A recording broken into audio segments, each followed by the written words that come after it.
একসময় এক ব্যক্তি মরুভূমিতে হাঁটছিল।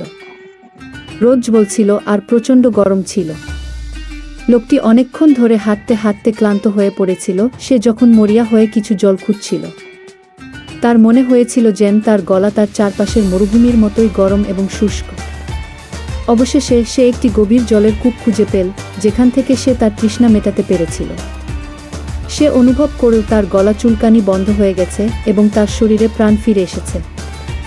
সে আবার আশাবাদী হয়ে উঠল এবং আবার নড়াচড়া করতে শুরু করল। হঠাৎ সে একটি কুকুরের মুখোমুখি হলো যে তৃষ্ণায় হাঁপাচ্ছে। লোকটি ছোট্ট কুকুরটির জন্য এত করুণা অনুভব করল। সে তার কষ্টের সাথে কতটা মানিয়ে নিতে পারল। কিন্তু সে কিভাবে তাকে গভীর কূপ থেকে জল পান করাবে? সে ভাবতে থাকল যতক্ষণ না সে সমাধানে পৌঁছায়। সে তার জুতা খুলে পানি দিয়ে ভরে দরিদ্র কুকুরটির মুখে নিয়ে আসে। কুকুরটি তার হৃদয় তৃপ্তি সহকারে পান করে। পরে যখন লোকটি মারা গেল, আল্লাহ তার প্রতি করুণা করার এবং তাকে গ্রহণ করার সিদ্ধান্ত নিলেন কারণ ছোট্ট কুকুরটির প্রতি তার করুণাপূর্ণ আচরণ ছিল তার হৃদয়ের পবিত্রতার প্রমাণ।